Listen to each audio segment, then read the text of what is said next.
Hey everyone, welcome to episode number 4 of How We Are Making Our First Million. In today's episode, we have Danielle, a 26-year-old client relations specialist and also a professional cheerleader who lives in DC and is originally from Sacramento, California. Danielle, welcome to the show.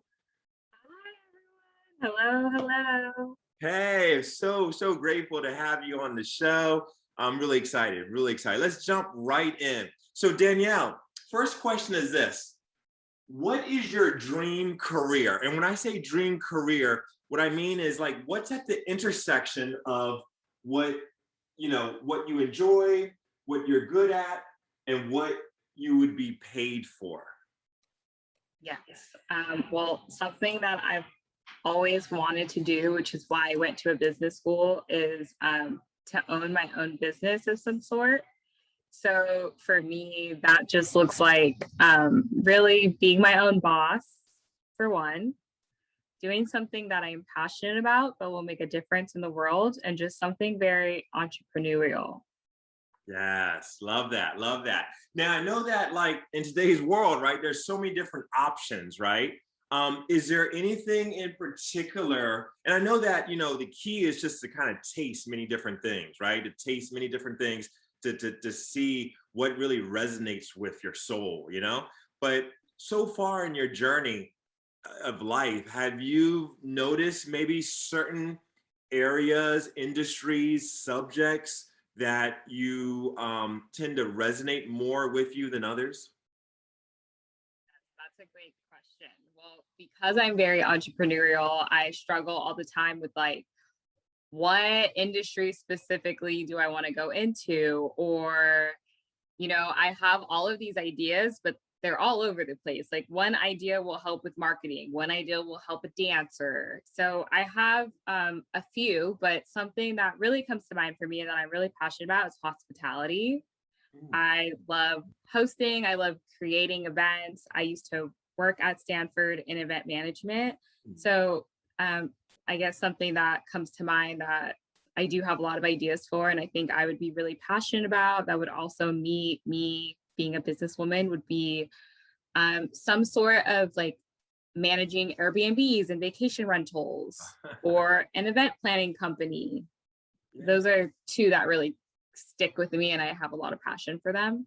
That's excellent, Yeah. excellent, excellent, excellent. That's awesome. That is awesome. So, what would you say is your ideal life 20 years from now? So, you're 26 years old. So, imagine yourself at the age of 46 and like imagine what your life is like, your dream life at the age of 46. My dream life is to be married. I love children, so to have a bunch of children running around, and with all of that, being able to have not only financial freedom, but just freedom in my own day. I want to be Mm. able to take care of my family, but I want to be able to enjoy life, go on trips with my family, and I also would love to do that on my own terms. I want to raise my kids and be the one to pick them up from school and be able to be there for them, but I don't want to feel stressed that I can't do that because I'm tied down to a job until 6 p.m. So I guess I see my life, I'm very family oriented. I see family, friends, and being able to manage my financial freedom and my time between all of the things that I care about evenly. I love that. I love that. Because, I was thinking about how, like, a lot of people, we get so caught up in the whole, like, making money and success, being measured by money. But a lot of times people tend to miss the whole purpose, right? That really the purpose is to have that freedom. The purpose is to be able to have that flexibility, to be able to do the work that you truly love, the work that you truly feel you're called to do, and all that. So that's amazing, amazing, amazing. And so, my goal for everyone, every young person in my network, right? My goal for every young person in my network is that they become financially free, financially free. And when I say financially free, I mean where passive income is greater than your cost of living, right? Your passive income. And then let's clarify for certain viewers that might not be familiar with the term passive income. So there's two types of income, right? Active income and passive income. Active income is when you're trading time for money, but passive income is where you're investing time into building systems that make you money and require either none of your time or only a small amount of your time. And so I love how you said about having freedom in your day and being able to just have those options, right? Someone once said that, being, financially wealthy is really not about having money. It's about having options, having that flexibility. So that's awesome. So, this show, right? A large part of this show is about financial freedom, like, developing a game plan on becoming financially free. Now, I do want to clarify though that, we talk a lot about money, but really it's not about the money, right? It's about the mission, right? It's about, living a life that you really feel is your calling, is your mission, is your God-given purpose in life. And, I love this quote that says, money is a terrible master, but a wonderful servant. And so really, our view of money is that money is just one of the many tools that is needed in order to achieve that type of lifestyle that we're aiming for, right? So that's awesome, awesome. So now, here's the thing is when we talk about passive income, right? We talk about, building passive income and building it up to a level where the passive income is greater than our cost of living. We have to think about what are some different vehicles of passive income, right? So one of the main ones, right? One of the most common ones is the stock market, right? Very powerful tool for passive income where, we can invest in the stock market, invest like in a mutual fund, right? And how, it doesn't require any effort on our part, but yet our money is making money. It's compounding, right? And it's making money, right? So stock market, also real estate, right? In terms of, I'm involved in like private lending with house flippers, but also there's like, rental properties. There's many different ways in which we can create passive income using real estate, right? Also, business ownership that is not dependent upon your presence, right? That's also another very powerful form of passive income streams, right? Where, maybe you have an online course that doesn't require your active participation, right? Maybe it's like pre-recorded or whatever, or a book, or even just a business where you have business ownership, but you have a system in place where the business does not require your active effort, right? So things of that nature. And here's the big key, right? Is that instead of always having to use your own active income to pay for your cost of living, we want to focus on acquiring assets, right? So either stock market, mutual funds, real estate, business ownership, acquiring assets that will generate passive income to pay for your cost of living.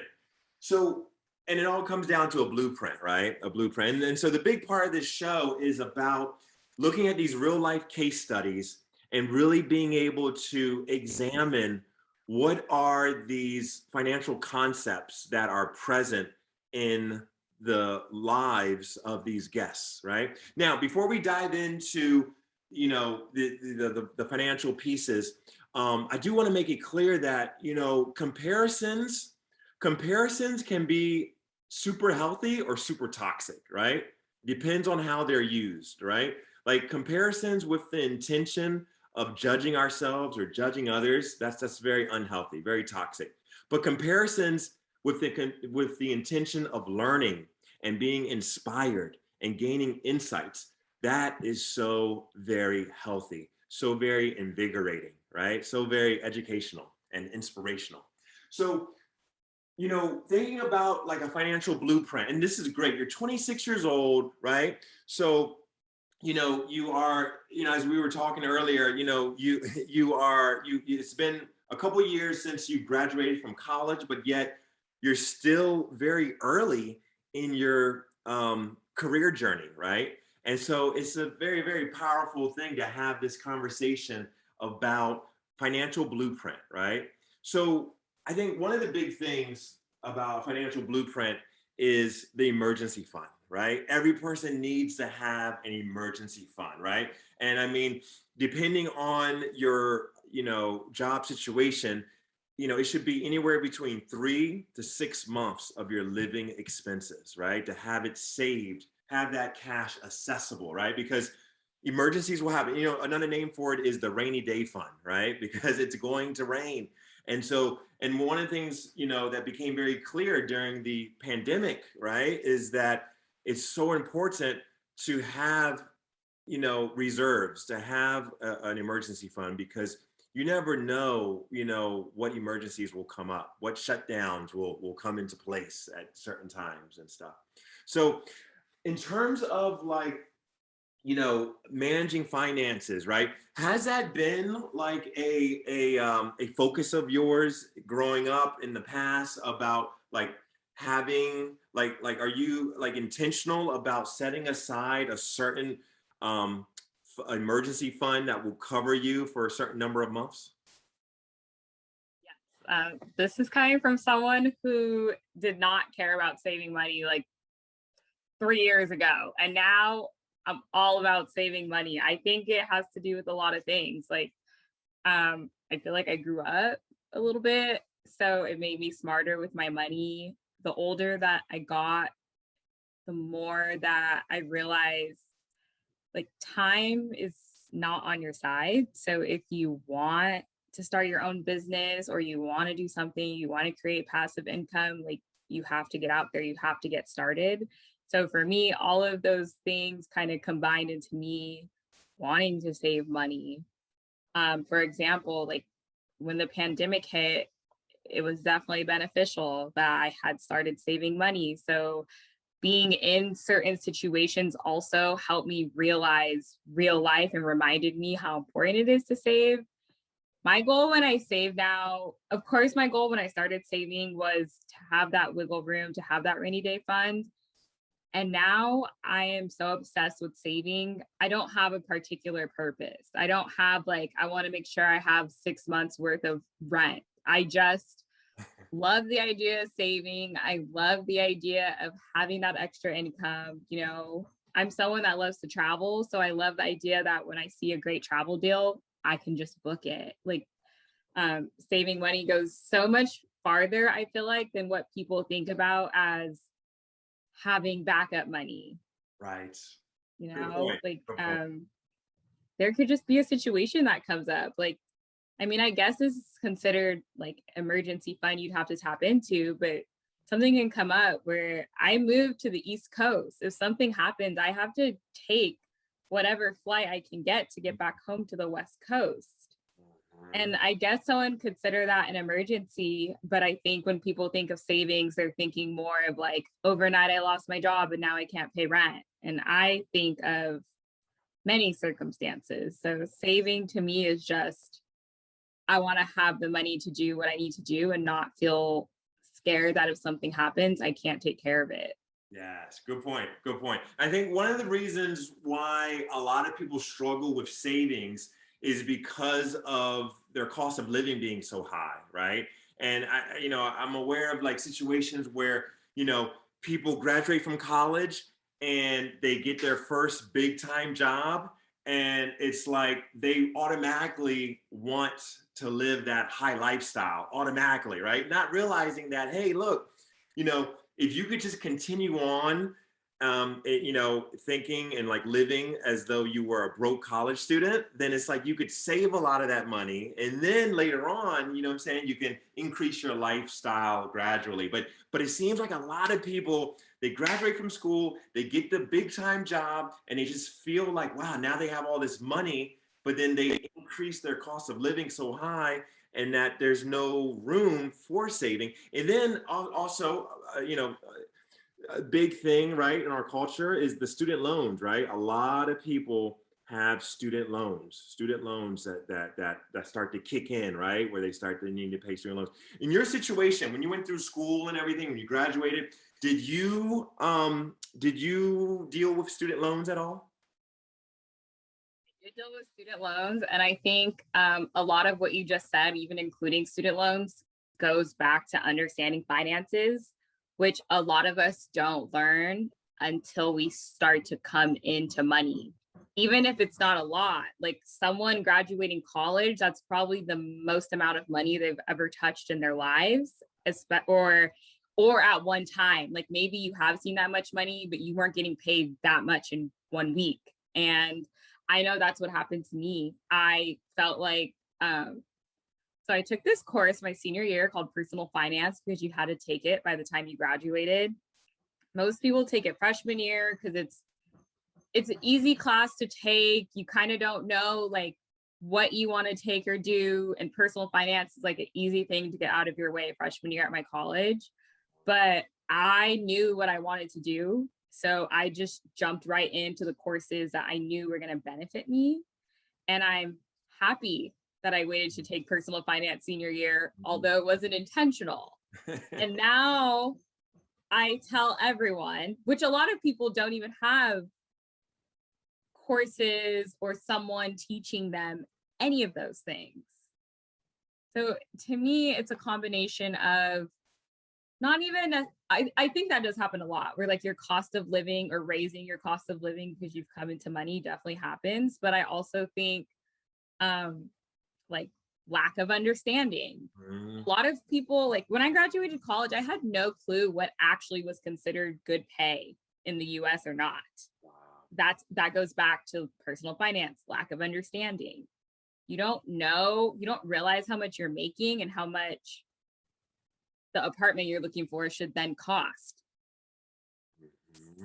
So navigating through life and learning, unless you're being taught those things, which a lot of us are not until we come into the money, and then we learn ourselves, and we've set ourselves back years and months we could have been saving, but we weren't putting ourselves in the right situations. Yes, so true, so true. That's deep, so deep. So here's the thing. So emergency fund, right? Having an emergency fund. Now, what about in terms of like student loans, right? So are you still paying on your student loans, or are they in deferral because of like the pandemic situation? Well, what's your situation with student loans? When I got my student loan, I had no understanding of what I was doing. Okay. Absolutely zero. My parents helped me, they guided me, but I didn't realize what I was signing up for in the long run. Right. I knew that in the moment I had a soccer scholarship, but my school didn't offer full ride for soccer. And so I needed something to subsidize that. Looking back, do I necessarily regret it because I needed it to get my education? No, but I never looked into grants. I did shop around in terms of student loans and interest rates, but not that much. And to be honest, it was a decision that I made in the moment to help me get through college that I did not realize how much it would affect me today and forever. I mean, I feel like I pay them and I look at the balance and I'm like, is it even, where's the money going?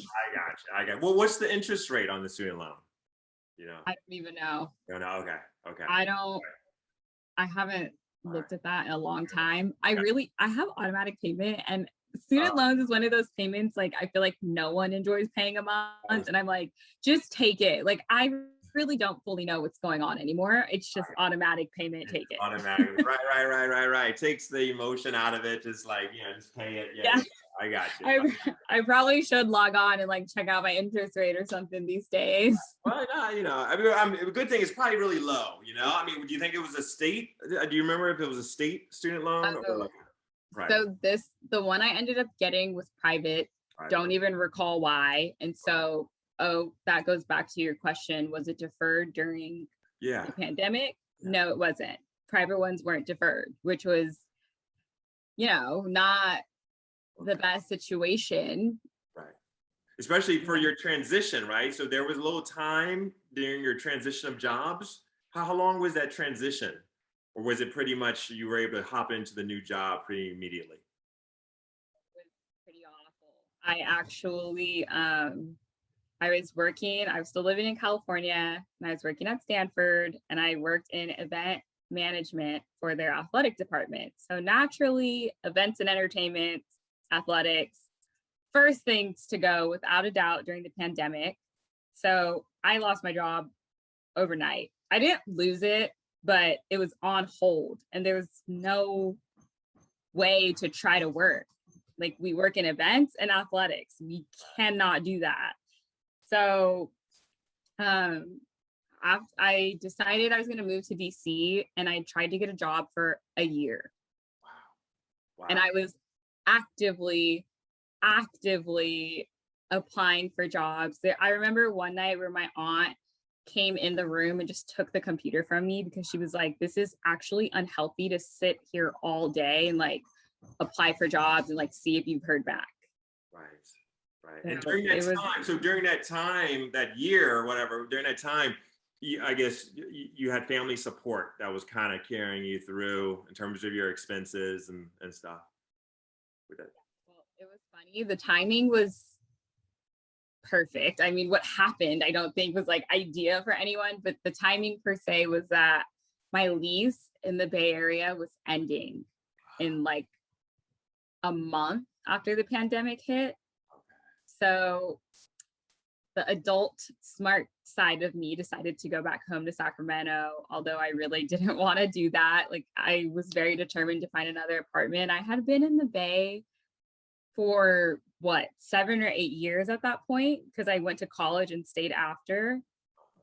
And I never intended to be leaving. So it was really hard for me to go back home, but just going home, being with family, not having to pay rent was helpful and smart. Yes, absolutely. Absolutely. Right. And a lot of times, a lot of times people will allow, it's awesome that you were humble enough to do that. Right. Because sometimes what's interesting is that people's emotions will get in the way of them making smart decisions. Right. You know what I'm saying? It was very hard. Right. Yeah. I mean, like my emotions, for example, I would think of some of my best friends and I would be like, oh, I'm not going to see her every day. Like we can't go to dinner every Friday. And then when you think common sense, it's like, first of all, you can't go to dinner every Friday because you can't afford it now. And secondly, you're going to stay in the Bay Area when you don't have money to go to dinner every Friday with your friend. That actually doesn't balance out at all. Yes. So here's the thing is, so now in addition to student loans, right? What other type of debt do you have? Do you have like credit card debt that you like have to pay off on or anything, or any type of other debt? Credit card debt, but it's funny you say that because credit cards were one of the main things I needed to learn. Mm-hmm. I learned that the hard way. It just all of these things that personal finance class, like people aren't learning these things. Right. And it's interesting how like in our network of family and friends, right? There's people that have gone through these same issues that we're going through and that we've gone through. But here's the thing, they're not talking about it though, right? Because there's this shame and guilt that our culture puts on the topic of personal finance, which is why, a lot of people find it to be such a sensitive topic, right? To talk about money, but it's like, we need to hear these stories because it's going to help other people, avoid some of the pitfalls. It's like it's better to learn from other people's mistake than having to learn from our own mistakes, right? I would talk to anyone about this just to help them. Like, it's not ideal to get your paycheck and like have to owe it all back to your credit card, but I didn't know. I think there's a lot of, which this is not bad, but movies and certain things in society, my idea of a credit card was completely based on what I see on movies, which is swipe, swipe, swipe. Right. I mean, you see the girl in the movie that turns like 15 and wants to go shopping with her friends. And she's like, Dad, can I get a credit card to go shopping? So of course I was like, oh, if I want something, I need to go get a credit card and then I'll just swipe away. Wow. You're right. And these stores, they're always enticing people to sign up for credit cards, or, you go to, certain department stores, they say, hey, we're going to give you 15% off if you sign up for an account and all that, it's all a game, right? It's all a game. Wow. So here's the thing. So which is, so I'm, it's such powerful. This is such a powerful conversation to have, right? So let's dive into these numbers, right? So what would you say is like your average income coming in? Now I know you have your main job, and then also you have like side jobs, right? So you have the side job of the party motivating, right? Right? And so that's cool. That comes in and everything. Are there any other side jobs that you have other than the party motivating?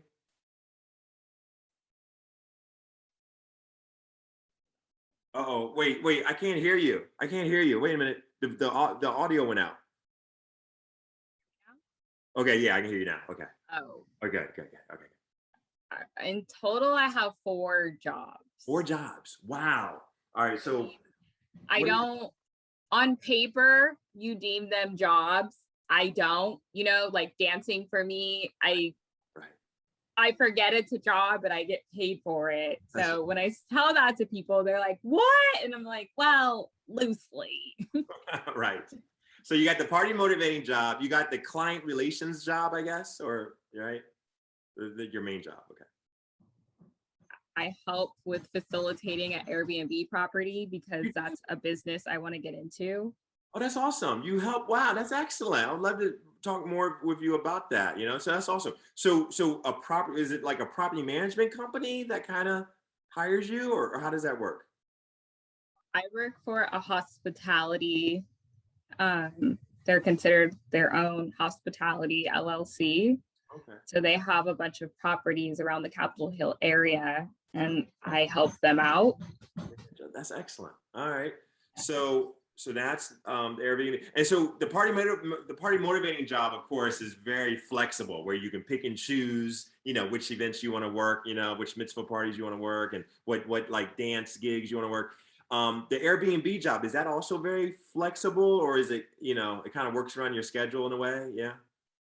That's also super flexible. There's no way that I could do all of these things like absolutely full time or without a sense of flexibility. So just being honest with everyone Yeah. about what all is going on in my life. And That's awesome. yeah, So what's the fourth one then? We got the party. professional Oh, go ahead. professional cheerleading. Oh yes. The professional cheerleading. Right. Awesome. Awesome. Awesome. All right. Excellent. And I guess the client relations one is the steady one, right? Where you know what your income is. What about the Airbnb? Does that fluctuate, or is it like a set salary? All of my other jobs fluctuate for different reasons, Okay. mainly based on the reason that they're so flexible. Mm-hmm. Right. Awesome. Awesome. So, what would you say if you had to average out the total, right, for the whole year, but on a monthly basis, like an average monthly income? What would that be? Do you think the average monthly income? That's so hard because of the flexible. I would say like depending on the month, like 4 to 5 thousand. Okay. So 4 to 5 thousand. All right. So let's say 4,500 then. 4,500. Let's say just a ballpark number for the income. All right, 4,500. And then what would be the rent then? Would the rent would be the major expense that you have, right, every month? Well, what's that? Yeah, rent's my main expense, so that's definitely 1,500. All right, so 1,500 rent. Okay. Then what about like groceries? Groceries. Like how often do you go to the grocery store, and how much are you spending on average every time you go, My dad thinks this is crazy, but I don't think it's that crazy. I spend about 50 to 60 a week on groceries. Okay. And you go pretty much every week? I go every Friday because of the way that I eat. Well, I'm sorry, I get it delivered every Friday, but same difference. um, but my dad, like one time he's looking over expenses with me and he was like, I feel like for one person, like 2 to 250 a month on groceries is a lot. And I'm like, No, but wow. like, you're eating well though, aren't you? You're kind of, I guess it depends on how you're eating though too, right? If you're eating well, if you're eating like healthy, you have to pay a little bit more for like the real healthy food, right? So. Well, I also eat really fresh and clean. So I'm constantly, like running out of fruit and veggies and then having to replenish that. Yes, I yes, love fruit and veggies. yes. So you're thinking, so total for the average total grocery bill you think that you're spending for the month is around how much do you think? 50 times 4. So what is that? Like 100, 150? Oh, wait, 50 times 4, so like 200? Yeah. No. Can you tell I'm bad at math? No worries, no worries. Yeah, no, you said like 50 or 60 a month. I mean, 50 or 60 a week, right? 50 or 60 a week. Okay. Because if it was more like 60, then okay, but yeah, all right. So let's say one. So you want to say maybe like 55. So then maybe like one, I mean, maybe like 220. That's fine. I That's always like round up because I'm like yeah, better safe than sorry. yeah. All right, so 220 groceries. Okay. Now, what about like gas? Like gas for your car, you know? What would you think like the monthly on that would be? Because you gas up maybe once every 2 weeks or once a week or Very fortunate because my full-time job is work from home. So oh, I don't have to gas up as that often, or definitely not as much as I was in any prior jobs. true. I would say I probably spend maybe like 100 a month on gas. 100 a month gas. All Maybe right. like 100, 150 in Okay, that range. like 150 you're thinking? Maybe. Okay. Yeah, we could. All right, let's do 150. All right, 150 on gas. Okay. What else? Now is your utilities included in the rent? Like utilities and gas or whatever, I mean electric and water bill, all that's is included in the 1,500? The way that my utilities works is my landlord, because I have like a private landlord, not like an apartment or some overall entity managing where I live. So she sends me every 6 months. I pay for car insurance and utilities every 6 months. So I kind of don't ever know what's coming. Right. But last time it was in like the 300 to 400 range. And it was for 6 months. 6 months worth. So it's not a monthly expense, but it depends how you break it up. Some people would possibly set that a little bit aside each month, but no, it's towards that. I like to save. I know that it's coming, so I'm prepared for it, but I don't like per se like set money aside per month for it. Yeah, I got you. So in terms of doing this exercise though, so you're thinking, so you said that you think it's around how much every 6 months, did you say? Like 300 to 400. Let's say Three- like 350, All right, 380. all right, so it's 350 divided by the six. All right, so let's just round it and say $60 a month. And that's for the did you say it's for the utilities? Well, what is that for? Utilities, okay. All right, so utilities. Um, all right, utilities. Okay, and then what about the car insurance you mentioned? That's also every 6 months. Okay. I think that is about 15, no, 1,400 every 6 months. Okay. Something like that. Okay. So let's round that to like 240 maybe a month. Okay. All right, car insurance. All right, so 240. And then what are some other, what about like health insurance, or is that paid through your job? The only other expense I have is like other set expense Right. aside from like if I go shopping or something. Right. But would be my student loan payment. Right. That, Yeah, that that's one payment we all love. automatic payment. So how much is automatically sent just for student loans? 250. 250. So 250 for the student loans. And then what about in terms of like paying the credit card? So you pay like, I guess the minimum on, how many credit cards do you have, by the way? 2 credit cards. Two credit cards. Okay. And have you been paying on time? Oh yes, always. Oh, yeah, that's good. That's good. Yes. I've learned a lot about credit cards through my lack of knowledge for credit cards. Back in the day in college when you really just know nothing and are broke. So I will say, well, this is just how I do it. This is how I like to do it. I think there's 1,000 ways to manage your expenses. I like to put like my gas and my groceries on my credit card. That's it. Well, other little things. Yeah. So throughout the month, it doesn't feel like I'm paying like week to week. I don't feel like I'm spending $50 like out of my income. Right. But essentially it all totals back up, but that's just how I like to do it. Right. I also think it helps save your money. And I think a lot of people don't realize you can play with when your expenses are due. Mm-hmm. And that can sometimes help you with how you save. Mm-hmm. Mm-hmm. That's how I do it. So you only use your credit card for gas and for groceries, you said? Generally, I mean, I always try to put those expenses on the credit card because, well, aside from my credit card trauma, because of how I had no clue how to use it, I feel like I'm very good at my finances and how I manage them. So I don't really find myself needing to use my credit card, or maybe I'm terrified from my past.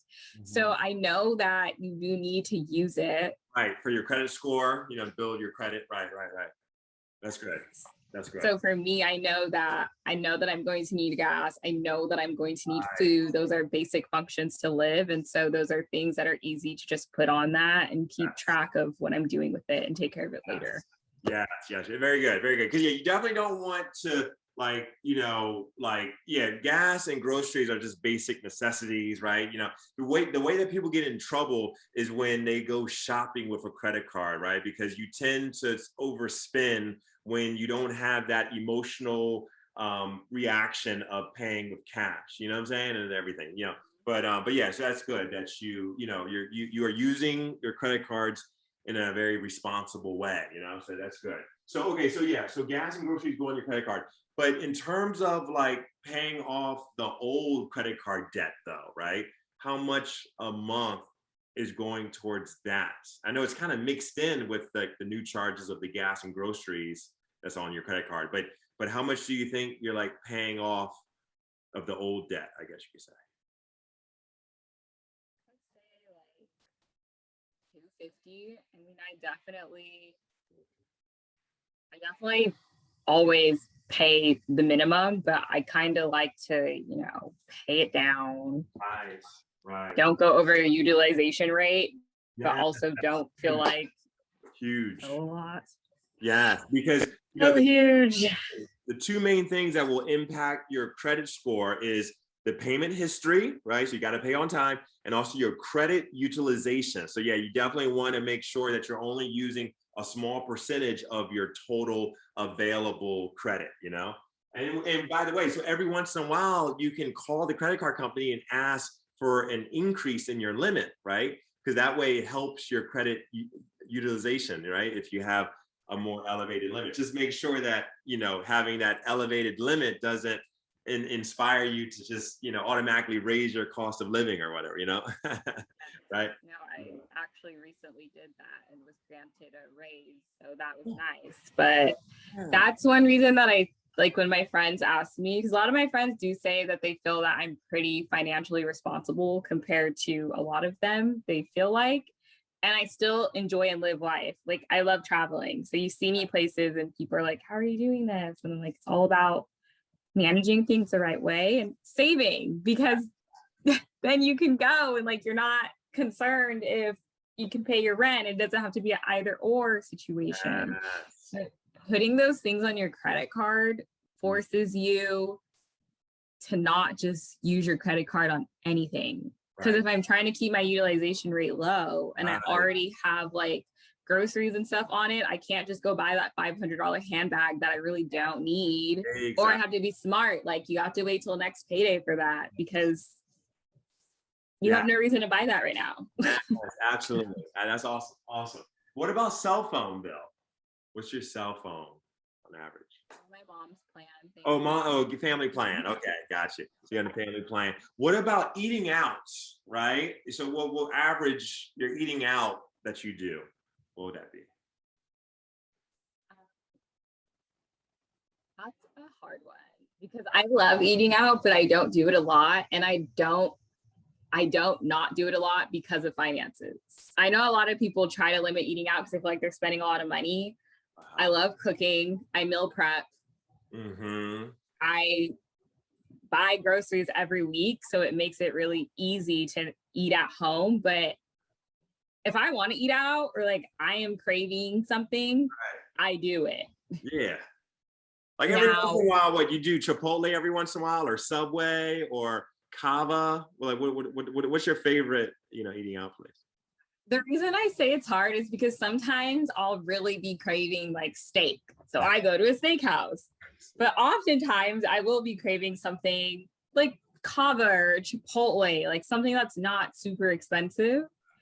And that's why my eating out expense is all over the place because I'm someone that doesn't do it often. So when I do it, I'm like, I'm going to go where I want. Like I'm craving a steakhouse. I got you. I got you. So it's hard for you to even average out what you're spending on it. I got you. I got you. But if you were to guess, like, you know, per month, just for the budget. Per month, Yeah. maybe like 50 to 80.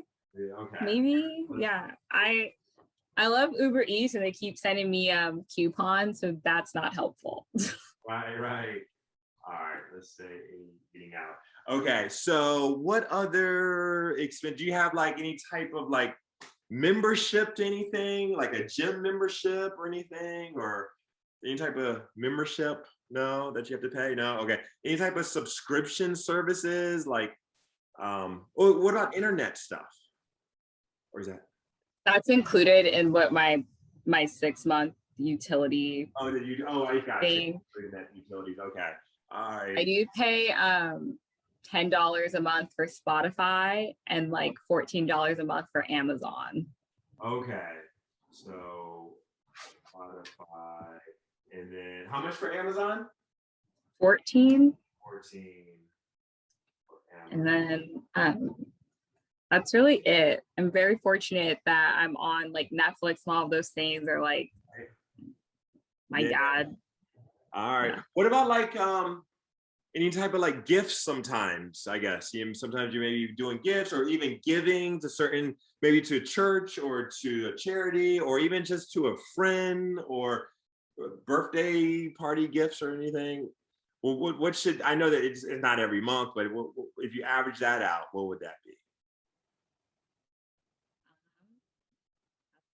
Also a hard one. I mean, I like donating in general to causes, and then I definitely love celebrating like birthdays and making people feel loved on special days. So I guess if you were to come up with some monthly amount, if it were happening that much, it would be like $50 to $60, maybe. All right, so let's say Maybe more, depending who it is.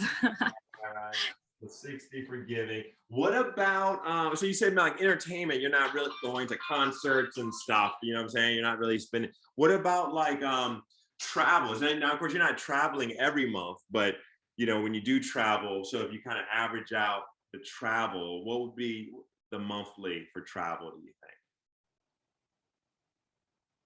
Depends where I'm going. Let's go off of some places I've recently gone. I would say, well, when you say travel, are you including like flight and stuff? Are you saying like my expense to go and like be there? I'm saying like everything, like a trip, like the cost of the trip, when you go on trips. so maybe like 1,000. 1,000? But wait, would that be like if you average it out per month, you mean? Oh, per month. Yeah. Maybe like 300 a month. 300, okay. All right, so 300 a month for travel, average it out. Okay. All right, so let's do, so you think that that covers pretty much everything? Oh, personal care. Personal care. Would that be included in the groceries, your personal care? Like dental floss, Oh, nails and all of those nails, things. all that. Yeah, yeah, yeah. So what would Let's say like 80. $80 for we'll call it self-care. Okay. Personal items, self-care. Okay, so now let's see. And of course, these are just like estimated round numbers, but let's see what this totals. You got the let's see. So let's see. So you got 45. Okay, wait. Let's do it this way. 1,500 plus 220 plus 150 plus 60 plus 240 plus 250 plus another 250 plus 80 plus 10 plus 14 plus 60 plus 300 plus 80. Okay, so this all totals to 3214. All right, and then if we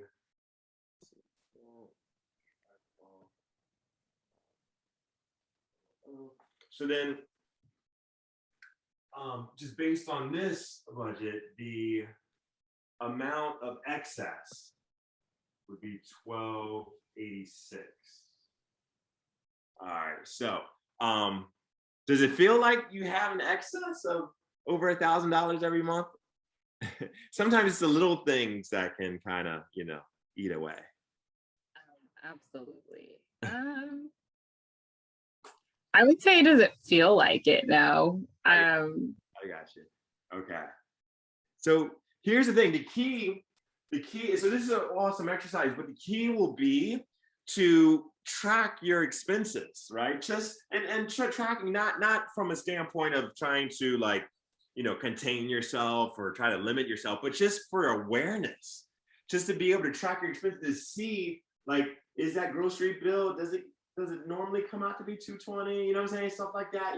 Be able to track your expenses is so amazing, because what you'll find is that perhaps there's some things that we overlooked, and in these categories. And so if you were to track your expenses, it's just amazing how becoming more aware of your cash inflow and outflow, it just, that awareness, it puts you into a position to really control your finances well, right? And everything.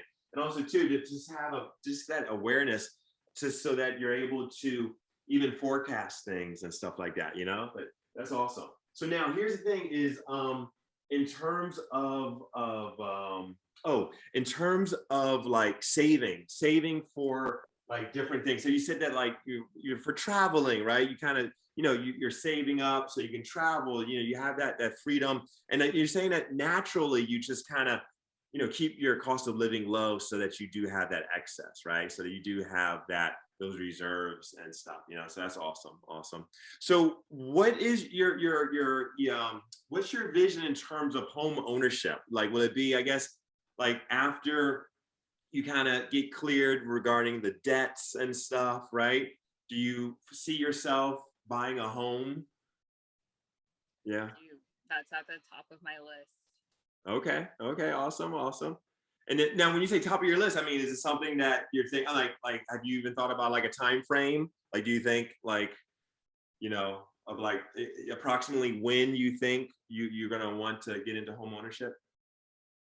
I don't have an exact time frame because I feel like I'm very adventurous. Like my life is all over the place right now. So I often ask myself, where will this home be? Right.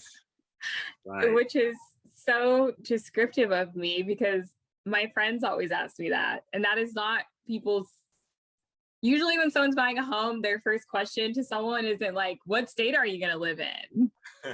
Right. So Right. yes, it's at the top of my to-do list and like on my mind, but I'm also like, I have to make some life decisions for myself to kind of lead me to where that will be. So it's not happening like tomorrow or next year, but it's something I'm preparing for and like I think about often. Yeah, because really, like if you're not planning to stay in one location for more than 5 years, then you might not really want to buy a home in that location, right? You know what I'm saying? Because home ownership, you want to be able to kind of be, you might want to plan to be in one location for that, so it does kind of tie you down, right? So that's smart to think ahead like that and not want to jump into something without knowing that you're going to really commit to being in that spot. Yeah, yeah, yeah.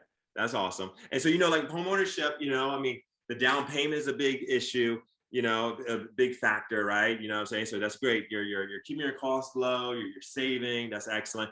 The credit score is really, really key, right? So as we mentioned, being able to pay your bills on time is huge to really, maximize your credit score, and also that credit utilization, right? There's some other factors that impact the credit score, but those are the two big ones, right? The payment history and the credit utilization. And then also, stable income, right? You know what I'm saying? With your career, having like stable income and just growing in your career, that's a big, big factor. So that's awesome. And then, we talk about the passive income type of thing, right? And all that. And so, what are some ideas that you have for the future to generate passive income? Like at your job, do they offer like retirement savings, like a retirement plan? Yes. Oh, okay. So I have a retirement plan, but my main goal for myself would be getting into hospitality, Airbnb, that sort of thing. It's a lot of work at first, but it's very hands off once you get it going, and it definitely generates the income for you without constant day to day work.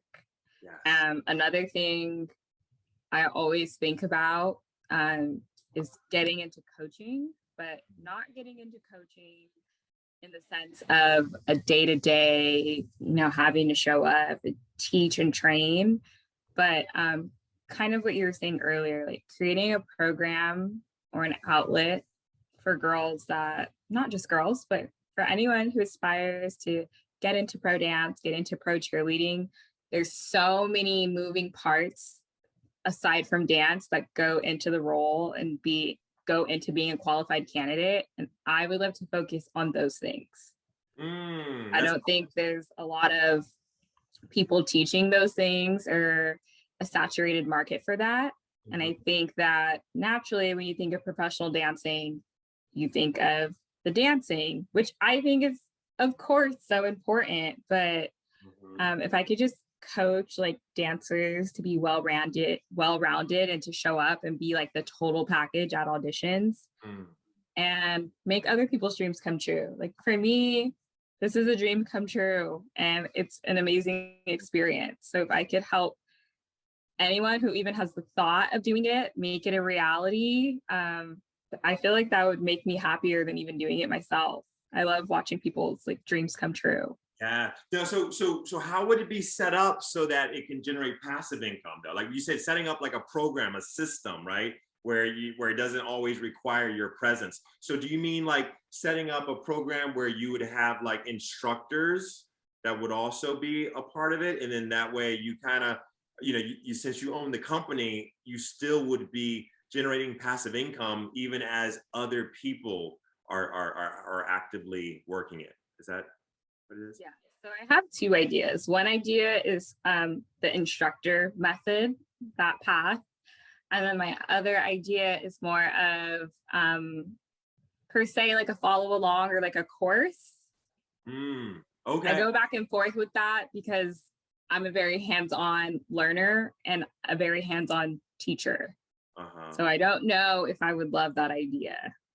Oh, I see. I Right, think right. I'd probably go the instructor route where I can have boots on the ground. Right, right, right. Or maybe some type of mixture, right? Where it's like there's the live course, but also, the instructor-led course, but also there's this supplemental program for people. Because the good thing about the program, like the course that's like pre-recorded, is that it gives people flexibility to be able to engage in it when they want to, right? So yeah, that's awesome. That's awesome. And then in terms of the Airbnb, what are your plans on in terms? What's your vision regarding how to make that path? Would it be something where it's like maybe you buy a home and you live in one section of the home and then you like Airbnb the other section, like Airbnb the basement or something like that? Or you just buy a property and you just Airbnb it all? Or what's your vision on that? I want to be able to do total bookings. So I want people to be able to book the entire unit.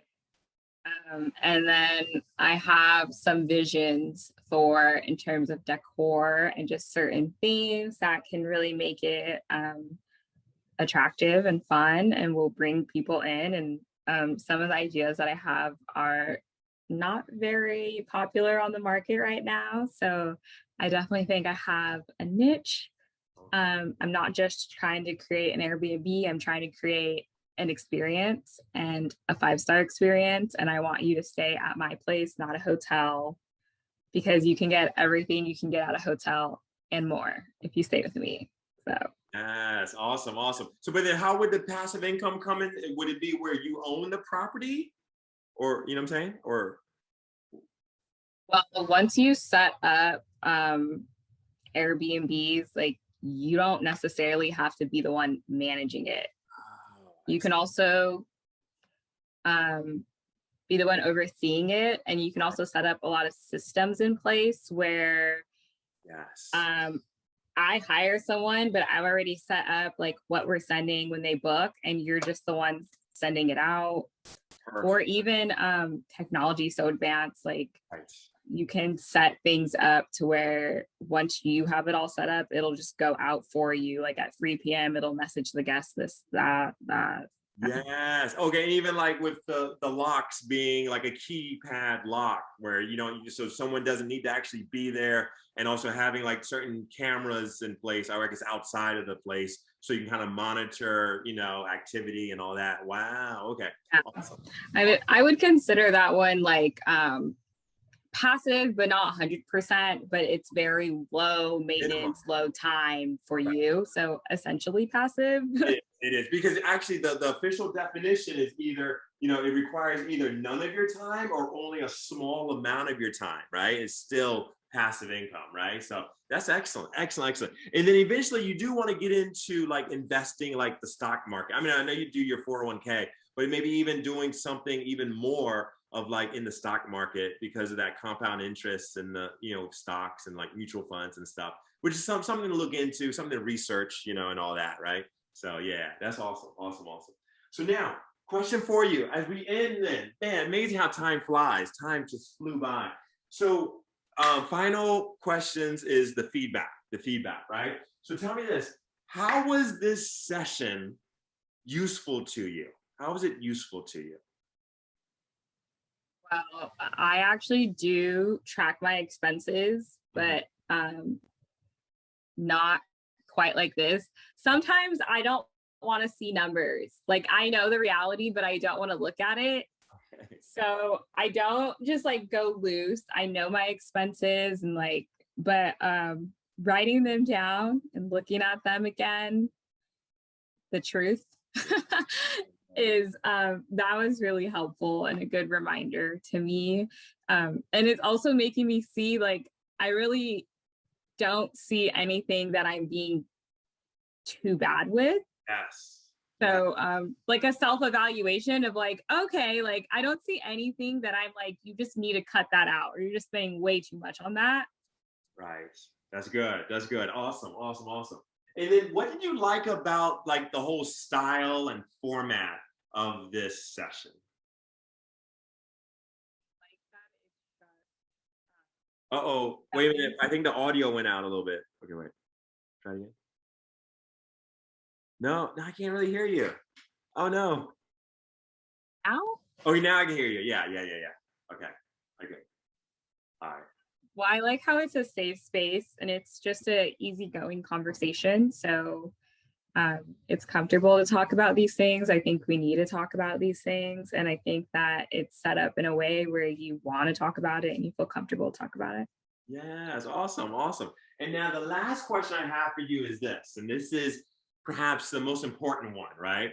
Is that okay? So we've had this conversation about personal finances, and you've shared a lot about, your goals and your vision and your dreams, right? So what would be some commitments that you're going to make, right? Because it's one thing to have goals, but man, when you like set a deadline for yourself, when you say, okay, Lance, I plan to do X, Y, and Z by this particular date, it's like, it's amazing how it just becomes more real. The goal becomes more real when you actually put a target deadline. Now, of course, no one is going to like penalize you if you don't meet a certain deadline, but at least for you to have a target is so very key because it kind of focuses your energy, and everything. So this question would be, what are some target deadlines that you want to aim for certain key things, key goals that you have? I've been saying that I want to get into an Airbnb coaching program. Um, that's just like the basis of trying to get started. And it's one of those things that I'm like, it's on my to-do list, it's at the top. So I guess I've kind of done the research, but doing the research, like really finding who I'd want to work with and getting the ball rolling on actually starting instead of like wanting to start. That's right. And this is more of a long-term goal, but through my experience, I want to teach my children about personal finances. And Okay. I want to teach them their entire lives, not just when it comes time, so that it's already a way of life, a habit, like giving them their monthly allowance, but demanding like you have to save 10% of it, but you're in charge of how you do it. Right. And teaching them those lessons early, because if I tell you that you're going to get $20 a week, but you have to save $10 and it gets to the last week and you haven't decided to save, you only made $10 that week, but that's on you how you chose to do it. And if I just make an effort to show them and teach them all of the things that I learned way too late, and a lot of us do, I think that that'd be beneficial. So that's not a goal that helps me, but will make me feel good. Yes. I love it. 'Cause Now wait, that's what I need. going back to the Airbnb coaching program, what is that target deadline that you're going to commit to? At least to have an aim for it, Now this Airbnb coaching program meaning a business that you want to start, like you want to really kind of officially like launch it, right? Okay. Okay. I have to do more research to actually give a specific deadline, only because some of them will give you the guidance, and some of them are giving you the guidance with the intent to guide you through getting started. And so some people I know that have done it will tell me that they wish that they would have waited because they didn't have the money to get started. So the program was helpful, but they couldn't get started. So only one aspect was helpful. Like they couldn't get their hand held through the whole process because they didn't have the means to like actually begin investing and opening one. So I guess I would set my goal to be doing the research and finding like who I would want to work with within the next month. That could be the reasonable goal. Okay, within the next month. So it's today's the 29th. So by November 29th, say, right? You know what I'm saying? It's just a target, right? Yes. Right. So November 29th, have done the research and become more clear on that. That's awesome. That's awesome. Awesome. And then you said about the personal finance coaching. Well, that's more like just a personal goal, like for that you want to do. But do you ever see yourself maybe even, doing that for other, like a business, some type of business, or you think it'd just be more of a personal type of activity?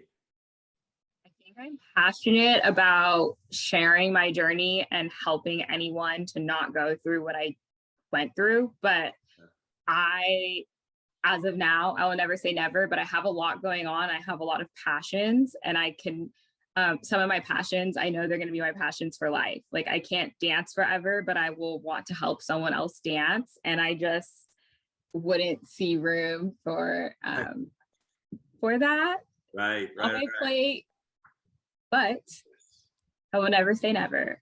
Right.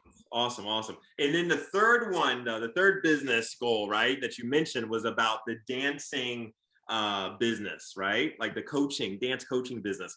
What would be like just a target deadline to make some type of progress regarding that venture?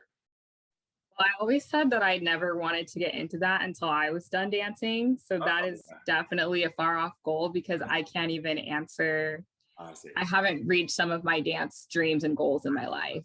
That's right. So, That's right. That's yeah. right. Awesome. Awesome. Awesome. Excellent. Excellent. Wow. So this is great. You have a very full life, Danielle, and you've identified passions in your life, and it's awesome how you are focusing on really, turning those passions into profits, right? And everything. So that's awesome. Awesome.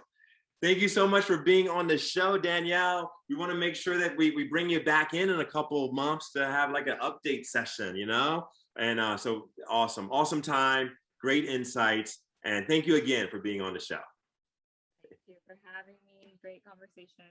Yes. All right. Have a good weekend. You too. All Bye-bye. right. Bye.